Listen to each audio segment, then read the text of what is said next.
Bonjour Mickaël, nous sommes le dimanche 30 juillet 2023.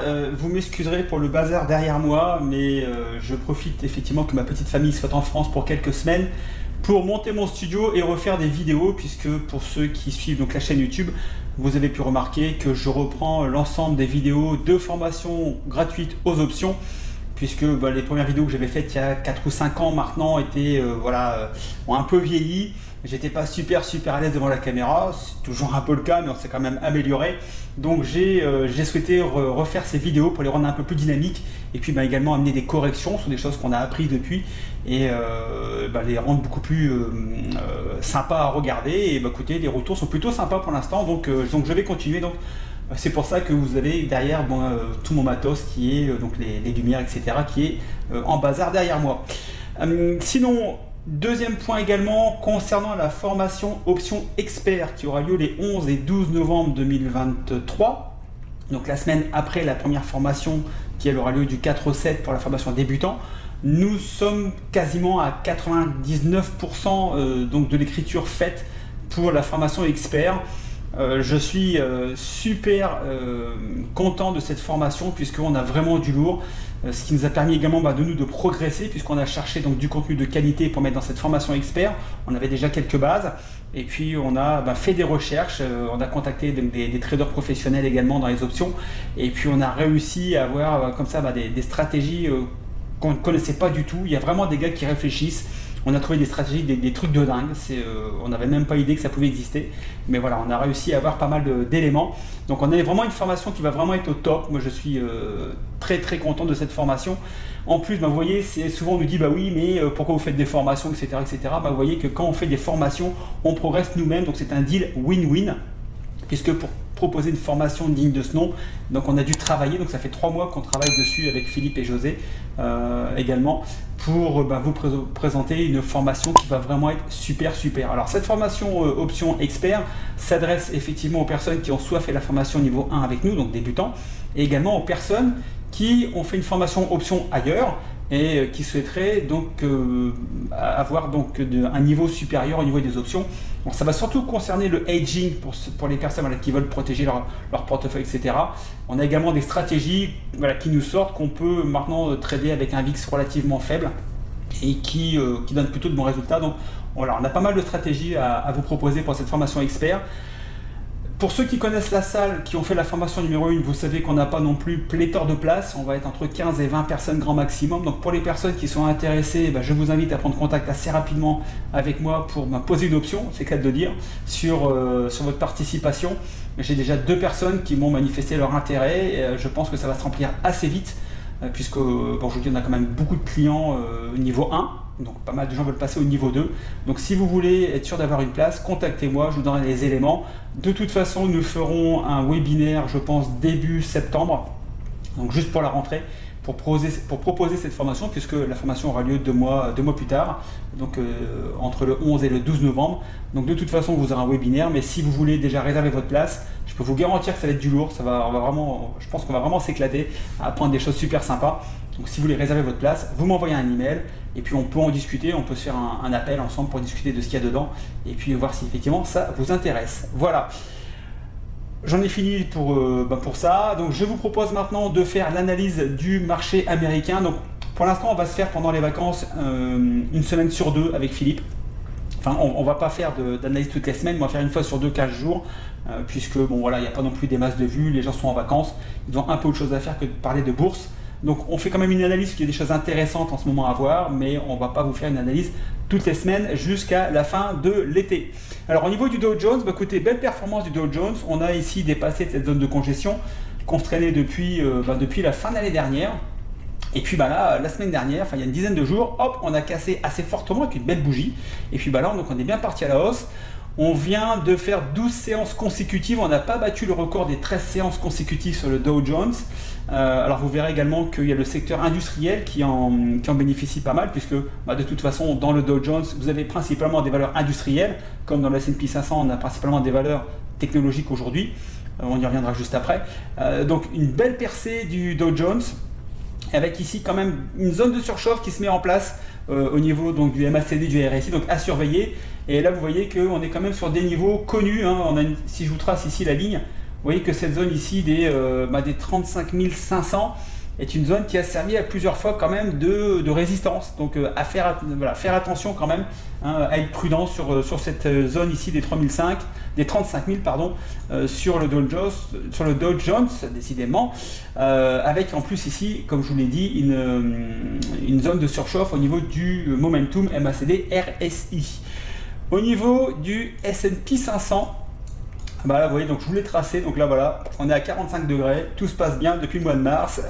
Pour ceux qui ont eu la bonne idée de prendre des positions là-dessus, bah écoutez, super, puisque je pense que vous prenez pas mal de gains. Alors au niveau du S&P 500, c'est pareil, aujourd'hui c'est 10-13 valeurs qui poussent le S&P 500. Alors si vous êtes sur ces 13 valeurs, bah, écoutez, génial. Si vous avez un ETF sur le S&P 500, bah, vous avez fait une belle progression, puisque là on est quand même, depuis le mois de mars, si je prends le point le plus bas, hein, comme d'habitude, on est quand même sur du 20% sur le S&P 500. Donc si vous avez un ETF qui réplique, bah, vous avez fait 20% depuis le début de l'année. On est un petit peu en dessous, hein, j'avais mis qu'on était à 14% sur l'analyse à fin juin. On a repris pas mal là, puisqu'on a vendu pas mal, on a acheté des calls qui nous ont donné pas mal de gains. Et en plus, on a nos valeurs qui étaient en assignation qui ont explosé à la hausse. Donc là, on est en train de se gaver un peu avec les plus-values. Donc ça va nous aider fortement à coller à la performance du S&P 500, même si on n'est pas sur les valeurs technologiques en ce moment. Donc S&P 500, voilà, donc ça monte bien. On est à 45 degrés, tout se passe bien. Jusque quand? Bah, écoutez, la question va se poser. On est pareil là sur une ligne de tendance. Ici, là, entre les 4580 et les 4600, on est ici sur une ligne qui a déjà été testée à plusieurs reprises. On est pile poil dessus. Voilà. Voilà. Vous voyez ici qu'on avait au mois de juin, on avait eu un petit retracement. Est-ce qu'on va pas avoir un retracement pour repartir à la hausse? Moi, aujourd'hui, ce qui me pose problème et ce qui me permet d'être prudent, parce qu'il m'oblige à être prudent, c'est qu'on commence à avoir quand même des divergences baissières qui se mettent en place un peu partout. Je vous en parlerai souvent pendant cette analyse, mais on a des divergences baissières qui se mettent en place. Alors ça reste effectivement de l'analyse graphique avec des probabilités. C'est pas parce qu'il y a une divergence baissière qu'automatiquement ça va baisser, mais en termes de probabilité, elles sont plutôt du côté baissier. Voilà, donc après, ayant aussi fait plus 20% quasiment en ligne droite, hein, vous voyez ici, si vous tracez, vous voyez, on est bien sur une ligne à 45 degrés en ligne droite. Voilà, c'est un petit peu au-dessus, un petit peu en dessous, mais on colle quand même pas mal sur cette ligne. Ça risque de corriger. Bon, voilà. Bon, après, moi, je suis énormément liquide, puisque aujourd'hui, sur l'ensemble de mes puts, je n'ai plus que 3 puts ouverts sur mon portefeuille. Je crois que je n'ai jamais eu aussi peu de puts dans mon portefeuille depuis des années, puisque en plus, le VIX, qu'on verra juste après, ne nous donne pas non plus un max d'opportunités pour aller prendre des positions. Le VIX est bas, bah écoutez, on va acheter des calls. On a fait quelques achats de calls qui nous ont permis d'aller chercher un petit peu de plus-value. Donc on s'en sort comme ça, même si effectivement quand vous achetez des calls, vous avez quand même la probabilité dans 80% des cas que ça ne se passe pas super bien. Donc il faut être super sélectif avec les achats de calls. Vous n'avez pas le choix quand vous rentrez sur un achat de call. Vous devez automatiquement être haussier et assez rapidement, puisque je vous rappelle, vous avez le temps qui joue contre vous. Alors, pour revenir au VIX, voilà, qui nous intéresse, vous voyez que pour nous c'est la misère en ce moment. Je ne vous raconte pas. C'est assez compliqué d'aller prendre des positions. Alors on a eu ici un petit rebond ici, donc c'était fin mai, début juin, on a pu prendre des positions, mais là depuis 2 mois c'est quasiment, c'est mort de plaine au niveau des prises de position. Alors le gros avantage, c'est que quand le VIX baisse et qu'on a pris des positions avec un VIX relativement élevé, les prix ne valent quasiment plus rien. Donc c'est pour ça que, alors déjà il y a eu l'échéance du mois de juin, et puis tous mes contrats que j'avais sur septembre, octobre, novembre, voire même décembre, sont en train de se racheter les uns après les autres, puisque le VIX baisse, les primes ne valent quasiment plus rien. Je mets des ordres de rachat automatiques à un certain pourcentage, donc je me débarrasse de mon contrat. Il me reste 3 contrats aujourd'hui d'options put sur mon portefeuille, sur le portefeuille option, donc de la formation option. Et donc aujourd'hui on achète des calls, puisque les primes ne sont pas chères.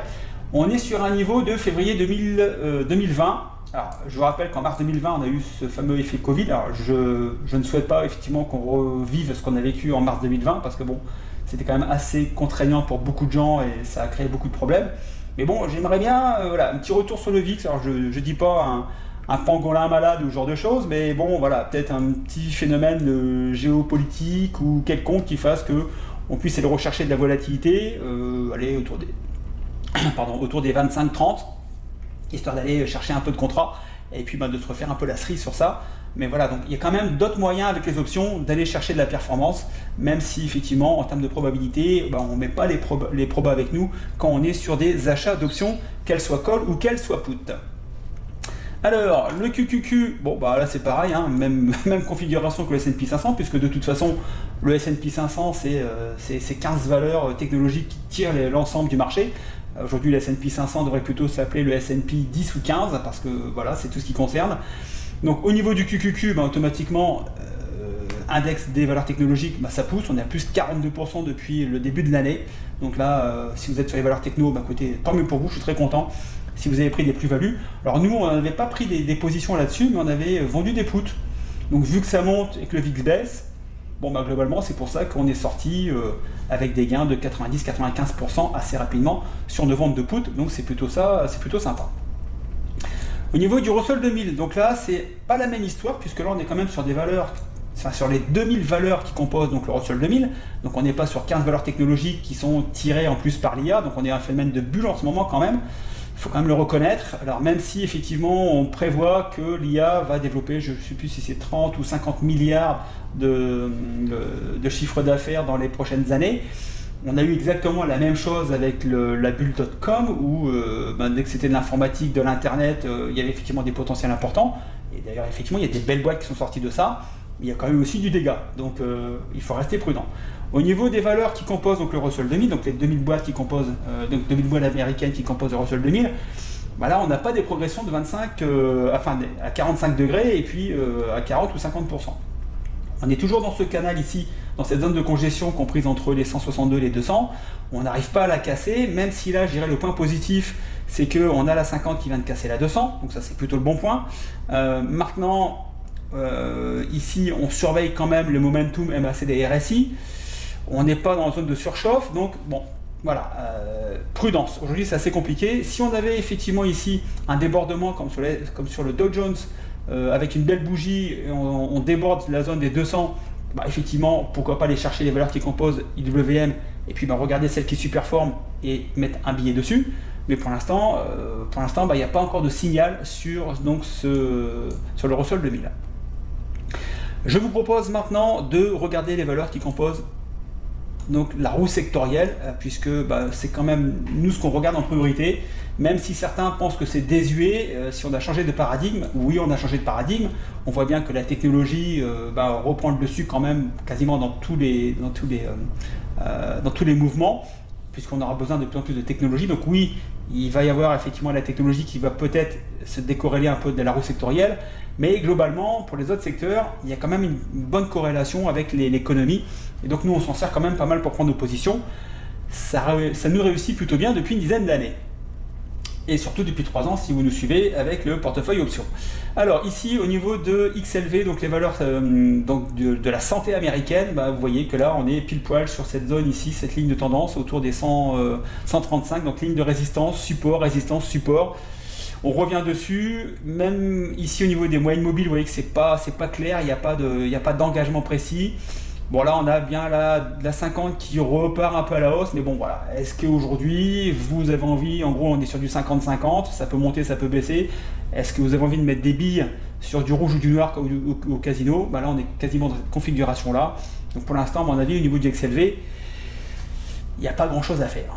Alors XLP, on est dans la même configuration. Alors pourquoi? Parce que XLV, XLP, XLU, ce sont des valeurs défensives et en ce moment, les gens ne sont pas sur du défensif, ils sont plutôt sur de l'agressif. Ce qui fait que les consumer staples, c'est pareil, un peu mis au milieu du gué. On est coincé là sur la zone des 75-78. Il faudrait que ça déborde très fortement et sur la zone des 78 pour commencer à être haussier franchement sur XLP. Bon, voilà. Pour l'instant, il n'y a pas grand chose à faire. XLU pareil, là on a une zone de congestion qui se met en place, un triangle de congestion. Les moyennes mobiles sont à la baisse, on est plutôt sur une tendance baissière. Est-ce qu'il faut aller mettre des billes dessus? Pour moi, non, en ce qui me concerne. Le domaine des financières. Alors, le domaine des financières nous aide pas mal en ce moment, puisque on a notamment donc, des Bank of America en portefeuille. Je vous montrerai après donc, les fameux calls que l'on prend aujourd'hui sur nos assignations. Et je vous expliquerai comment aujourd'hui on a une belle performance alors que on ne fait pas de put quasiment. Enfin, quasiment, on n'en fait pas du tout. Alors simplement, donc XLF, donc on a des Bank of America en portefeuille suite à l'assignation. Donc là, le marché est pas mal remonté. Ce qui me gêne un petit peu, c'est que là, on a cette zone ici des 35-36 qui bloque un peu. On est un peu en surchauffe au niveau du momentum. Bon, j'aimerais bien que ça continue de monter pour sortir mes Bank of America assez rapidement, que je traîne depuis un petit bout de temps, même si aujourd'hui je suis gagnant sur cette position, malgré tout. Je vous expliquerai pourquoi après. Mais voilà, j'aimerais bien que ça continue de pousser. Ce qui m'encourage, ce qui me rend un petit peu optimiste, c'est qu'on a la 50 ici qui va croiser la 200, donc plutôt un signe de hausse. Maintenant, effectivement, quand on regarde ici le momentum, on est plutôt sur une tendance baissière. Donc bon, voilà, à voir. Mais pour l'instant, je ne fais rien à part surveiller mes Bank of America. XLK, bon, je ne vais pas vous refaire l'analyse que je viens de vous faire sur QQQ et le S&P 500. Ça pousse fort, hein, on a pris quasiment 50% depuis le début de l'année. Maintenant, je surveille un peu puisque vous voyez que à chaque fois, on a des divergences baissières qui se mettent en route. Et ça sur pas mal de secteurs. J'en ai déjà parlé et je vais continuer à vous en parler. Donc à surveiller. Au niveau du SLK, on est sur un plus haut historique. Donc voilà, donc progression à 45 degrés. Plus haut historique. Divergence baissière, momentum élevé. On est plus quand même à mon avis dans un moment qui appelle à la prudence plutôt que dans l'euphorie. Après, vous faites ce que vous voulez. Moi je vous dis, j'ai quasiment plus rien en portefeuille. Je suis cash sérieusement sur mes deux portefeuilles. Sur mon portefeuille perso, je suis quasiment cash à 95%. J'ai plus grand chose puisque tous mes puts se balayent au fur et à mesure. Donc j'ai plus rien quasiment en portefeuille. À la limite, ça ne me dérange pas puisque je vous rappelle quand même que eBay me donne 4,55% sur mon cash. Bon, alors je ne fais pas des progressions à 50%, mais mine de rien, je fais quand même 4,55%, ce qui est quand même pas mal avec de l'argent qui est disponible quand je veux. Donc je ne suis pas bloqué avec une obligation pour des années. Donc c'est quand même plutôt un avantage relativement important. Donc voilà, donc il faut aussi regarder ça, ce que vous rémunère votre compte quand vous avez du cash dessus.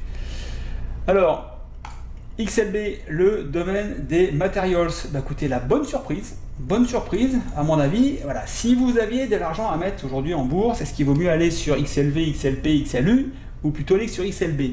Moi je dirais plutôt sur XLB. Pourquoi? Parce que on vient de casser cette ligne de tendance résistance, voilà, qu'on traînait depuis 2022, depuis début 2022, donc un peu plus de 18 mois.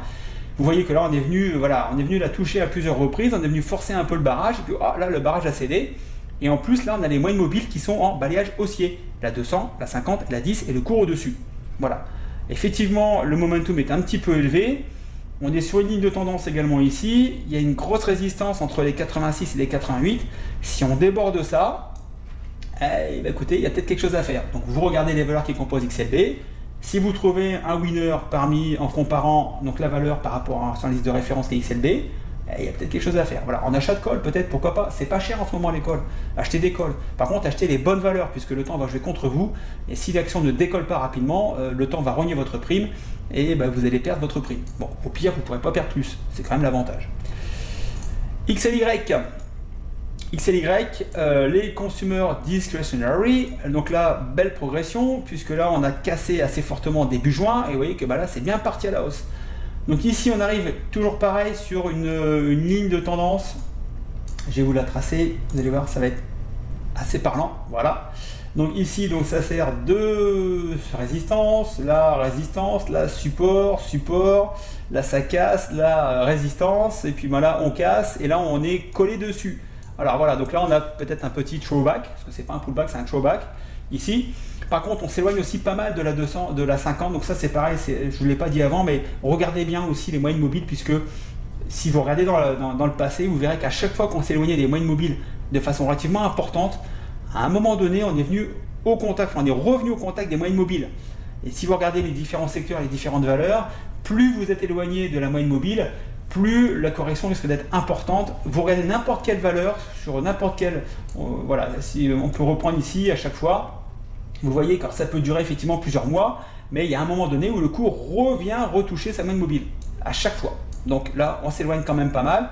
Alors je dis pas qu'on va venir retoucher, ça peut encore monter encore peut-être pendant 2-3 mois et après avoir un retour, mais sachez que plus on s'éloigne des moyennes mobiles, plus à un moment donné on va venir se reprendre contact dessus. Donc à surveiller quand même. Ok.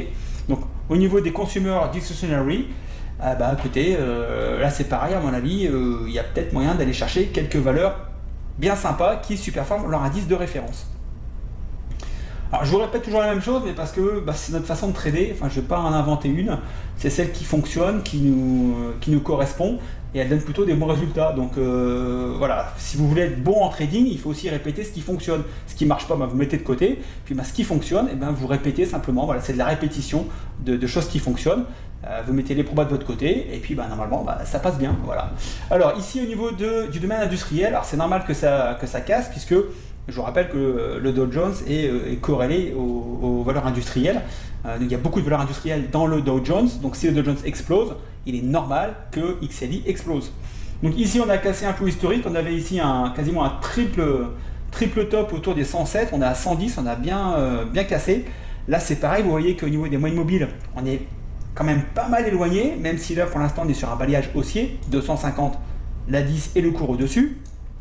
Vous voyez qu'au niveau du momentum, on commence à repartir un petit peu à la baisse. Donc, possibilité dans les jours, les semaines qui viennent de repasser sur une divergence baissière. Voilà, alors je ne dis pas que ça va baisser, mais en termes de proba, il y a plus de chances. Voilà, vous êtes à plus de 50% de chances que ça baisse avec une divergence baissière que ça monte. Voilà, après, les probabilités, certains y croient, d'autres pas du tout. Nous, on s'en sert tous les jours. Ou au moins quand on trade. Alors au niveau de l'énergie, alors là il y a Philippe qui m'a fait un petit coup sympa, puisqu'il m'a pris un put, on devait être à peu près ici autour des 78, et il m'a dit je vends un put, mais je dis attends Philippe tu vends un put, mais ça paye rien, le VIX est bas, il dit mais c'est pas grave, même si je prends pas grand chose, je vais prendre un peu. Écoutez il a eu raison, puisqu'il rentre sur le put, donc bien sûr, à savoir que toutes nos positions, Philippe, José et moi-même, sont mises en direct sur le Discord en temps réel. Écoutez, il a vendu un put et pof, la valeur part à la hausse et puis écoutez, voilà, donc son contrat a fondu comme neige au soleil. Donc voilà, il s'est pris une petite plus-value sympa sur un temps relativement restreint parce que l'action est complètement partie à la hausse. Donc au niveau de l'énergie, vous voyez qu'on avait cette ligne ici de tendance support à 76 $. On est venu taper dessus à plusieurs reprises. Donc voilà, donc zone relativement importante à surveiller. Là, on repart à la hausse. La 50 ici repart légèrement à la hausse, on est au-dessus de la 200. Bon, voilà, à surveiller, mais alors, il est un peu tard maintenant pour jouer cette partie-là que Philippe a très bien joué.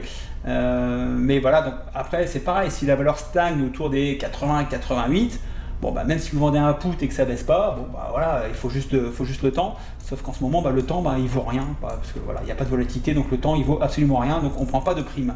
C'est déprimant. XHB, le domaine des home builders, écoutez, ça continue de pousser, même si effectivement on commence à avoir un peu des divergences qui se mettent en place au niveau du momentum. Donc j'avais acheté des puts là-dessus, pensant que voilà, après des progressions au niveau de XHB, on est sur du 60% de progression. On est quand même sur des progressions qui sont supérieures à ce qu'on peut voir sur le domaine technologique, et personne n'en parle. Donc moi j'avais acheté des puts parce qu'on a des valeurs, notamment, je vais vous les montrer ici. On a des valeurs, celle-ci, voilà, PHM, voilà, on a quand même des valeurs, voilà, qui ont pris 132%. Donc là ici, donc j'avais à peu près à ce niveau-là, donc j'avais acheté des puts pensant qu'on allait baisser. Alors, on a baissé effectivement, et puis hop, on est reparti à la hausse. Donc pour l'instant, je suis perdant sur mes achats de puts. Maintenant, l'avantage d'un achat de put, c'est que j'ai mis un billet, je sais plus, de 150 ou 200 $.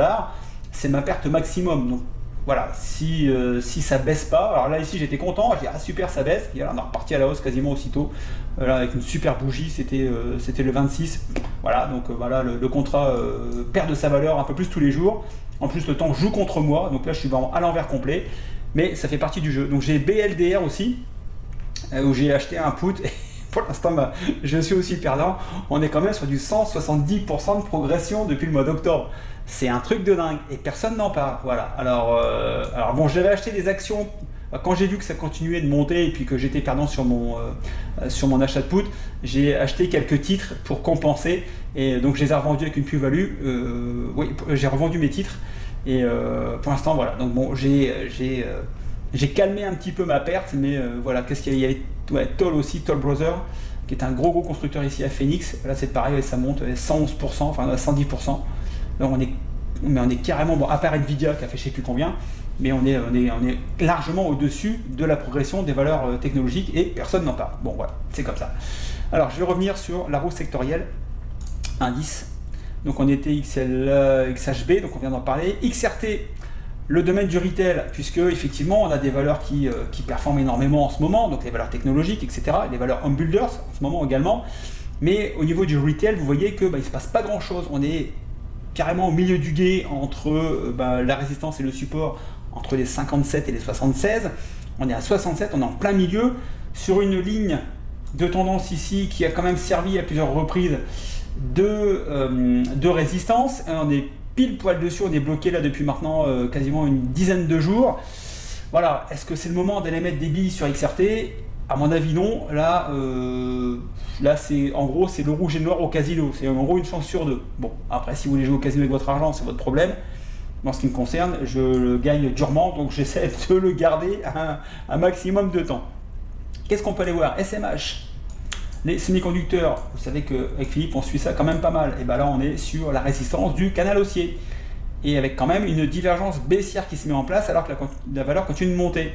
Vous voyez, donc il y a quand même beaucoup de secteurs où les divergences baissières se mettent en place. Avec des grosses progressions. Là, sur XHB, depuis le début de l'année, on est quand même sur du 56-57%. Ça va corriger à un moment donné. Je ne vous dis pas demain, je ne vous dis pas la semaine prochaine, ça peut monter comme ça pendant encore 2-3 mois, j'en sais rien. On s'éloigne aussi, vous voyez, pas mal là, des moyennes mobiles, 50, 200, elles sont super loin. Il va se passer quelque chose à un moment donné. Bon, voilà. Après, je peux louper effectivement encore peut-être 2-3 mois de hausse, mais voilà, c'est ma façon de faire. Je préfère être prudent. L'expérience. Alors, je voulais vous montrer effectivement comment on s'en sortait bien en ce moment. Vous allez voir que les options, c'est magique. Alors, NIO, donc j'avais été assigné il y a plus d'un an sur cette valeur. Non, c'était là. Non, c'était pas il y a un an, c'était au mois d'octobre. Donc j'avais été assigné parce que j'avais vendu des puts autour de 14, ouais, c'est ça, ouais. J'ai vendu des puts 14 et je me suis fait assigner. J'avais vendu 4 contrats et la valeur est descendue ici à 7 $. Donc si vous faites le calcul, non, 4 contrats, pardon, pas 7 mais 4 contrats. Donc 400 actions, je perdais 7 $ par action, je perdais quasiment, allez, 3000 $ pour arrondir, hein, on n'est plus à 100 $ près. Donc ici je perdais, donc j'avais une moins-value latente de 3000 $. Et puis, donc, alors, je vendais des puts, je vendais des calls, mais bon, pas grand chose, je n'avais pas beaucoup, je récoltais pas des masses de primes, mais bon, avec les ventes de puts, vu que ça descendait, j'avais un peu de volatilité, donc j'ai pu prendre un peu de gain avec les ventes de puts, les ventes de calls, pas très peu. Et puis, bah là, bonne surprise, depuis le début juin, hop, l'action est quand même passée de 7 $ à quasiment 15, en sachant que moi, mon prix, il est à 14, donc aujourd'hui, donc, je suis gagnant sur ma position, donc bah, de 400 fois 85 cents. Alors j'ai vendu également des calls dessus, et là je suis en train de rouler mes positions, c'est-à-dire que bah, là je vais aller, donc là j'ai vendu un call à 14, là je vais rouler ma position, c'est-à-dire que sur ma vente de call, je vais la revendre, donc je vais la racheter au prix où je l'ai vendu, donc je ferai 0 sur ma vente, sur ma transaction de covered call, mais je vais revendre un call, donc je vais avoir des gains qui sont au niveau donc, de mon rachat. J'espère que vous avez suivi, enfin ceux qui font les options comprennent. Globalement aujourd'hui, je ne vais rien gagner sur mon premier covered call, mais je vais gagner sur mon deuxième covered call, et je vais gagner puisque je vais, normalement, si tout va bien, je me ferai assigner, enfin je vais accompagner la hausse avec des calls. Donc je risque de vendre mes actions beaucoup plus chères que je les ai achetées, c'est-à-dire 14. Voilà. Avec Palantir, ça sera peut-être plus simple. Donc là, je suis passé de moins 3000 à plus 85, plus 360 $. Voilà, donc c'est juste de la patience.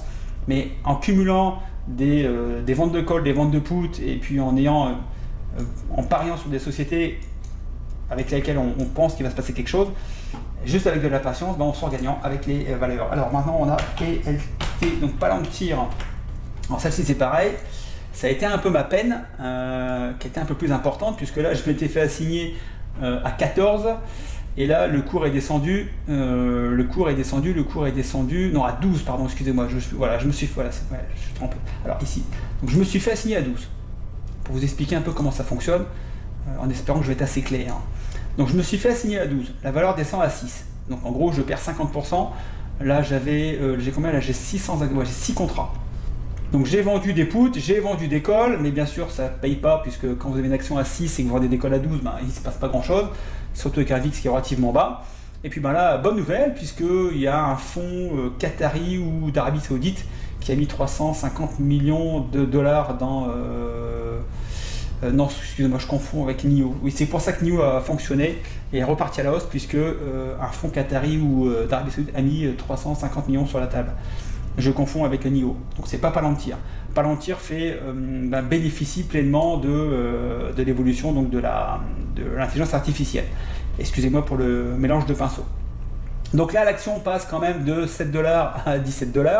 Donc là, clairement, mon prix d'achat à 12 $, là pour l'instant, je gagne pas mal, puisque l'action est à 17,86 $. Mais là, c'est pareil, donc là, j'ai vendu des calls. Là, ici, donc j'ai racheté le call que j'avais vendu pour 0 et j'ai revendu un call, ce qui me permet d'être gagnant aujourd'hui sur ma position. Donc j'avais été assigné à 12. Aujourd'hui, donc j'ai un covered call à 14. Ça veut dire que je gagne 1200 $ si je me fais assigner à 14. Là, j'attends pour rouler ma position, essayer d'aller attraper les 16. Ça veut dire que là, je gagnerai 1200 $ supplémentaires. Donc, j'aurai un gain de 2400 $ si je me fais assigner à 16 $. Donc là, je vais attendre de voir un peu ce qui se passe, puisqu'on a fait une grosse journée à plus 10%. Donc ce vendredi, mais là je vais essayer d'accompagner en roulant mes positions. Donc ça, on vous apprend aussi ça pendant les formations, à rouler les positions. Donc à rouler les positions pour accompagner la hausse. Et puis voilà. Effectivement, on fait opération 0 sur la vente, sur les covered calls. Par contre, on accompagne et puis là on se gaffe, puisque quand vous avez 600 actions et que vous prenez 2, 3, 4, 5 $, ça fait vite des sous. Voilà. Et puis donc après, donc pour finir, Bank of America. Après je vous lâche. Alors, Bank of America, là pareil, assignation, je me suis fait assigner à 41. Je me suis fait assigner à 41 sur Bank of America, donc c'était en avril l'année dernière, donc ça traîne un peu, donc ça fait un peu plus d'1 an que j'ai de cette valeur en portefeuille.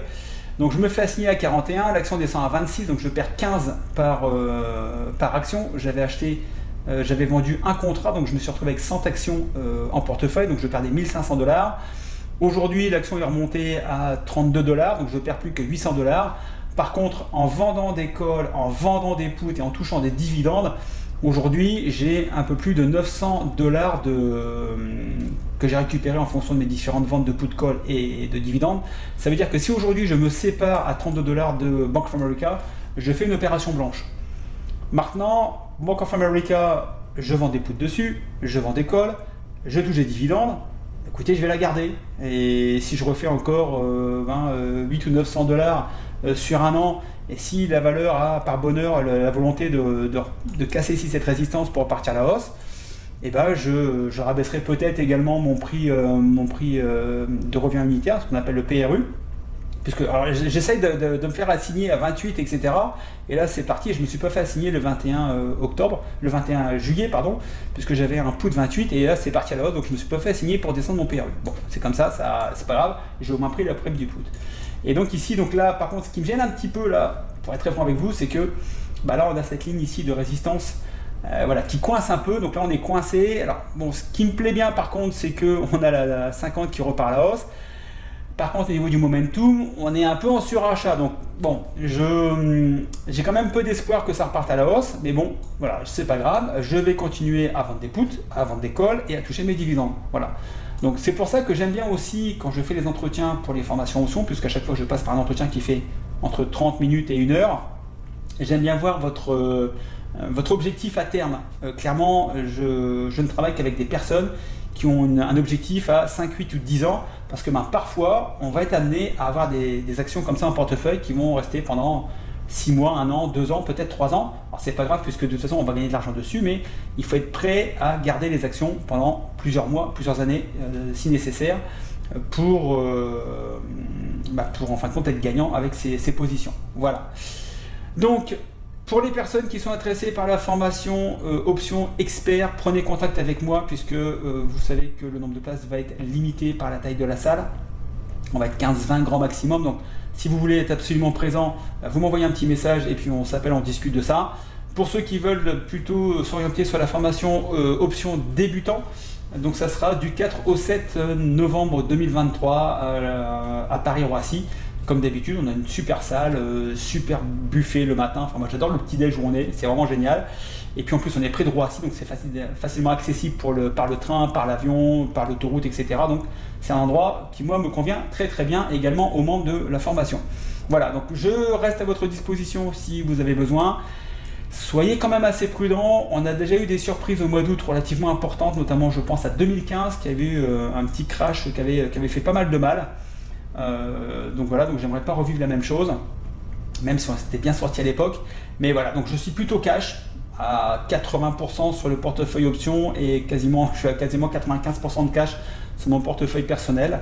Et écoutez, j'attends des bonnes opportunités. Donc faites attention quand même sur les marchés. Trade safe. Ciao, bye bye, à bientôt.